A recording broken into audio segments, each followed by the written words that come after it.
Assalomu alaykum, hurmatli kanalimiz tomosha qilib borayotgan tomoshabinlar, parandash quvozlari. Tavuqlarimiz Adlerskiy seribris tavuqlarimiz, mana tagadagilar, ustidagilar Ligorin parodasidagi tavuqlarimiz. Hozirda bular tuxumda. Sabablaridan biri, tuxum qilishini sabablari donini yaxshi berib, vitaminli yemlardan berib, suvini ham vaqtida berganimiz uchun tuxum xudoga shukr kuniga bor 4 ta, 5 ta, 6 ta, 7 tagacha. Adlerlarda, Ligorinlarda 3 ta, 4 ta bo'lyapti. 5 ta tavuq kuniga 3 ta, 4 ta, 5 tagacha olyapmiz. Hozir mana yerga qilib qo'yibdi. 2 tani, bittasi ana yashigida. Tagida mana Adlerlarda tuxumi. Adlerlarda tuxumi.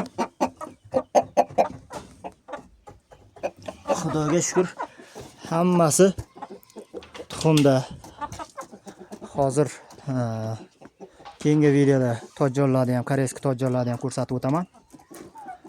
Kanalimizda yangi bo'lsanglar, agar parandaga qiziqayotgan odamlar bo'lsa, navoda kanalimizni birinchidan tomosha qilayotgan bo'lsa, obuna bo'lib qo'ysalaring, videolarimizni qo'yib boraveramiz, tomosha qilasizlar. Yaxshi videolarni qo'yamiz. Agarda mana kanalimizni birinchilardan bo'lib tomosha qilayotgan bo'lsangiz, obuna bo'lib qo'ysangiz, xudo xolasa yaxshi videolar qo'yamiz. Faqat sizlardan like, kommentariyalar o'qib, savollaringga javoblarni video qilib chiqaraveramiz sekin-sekin.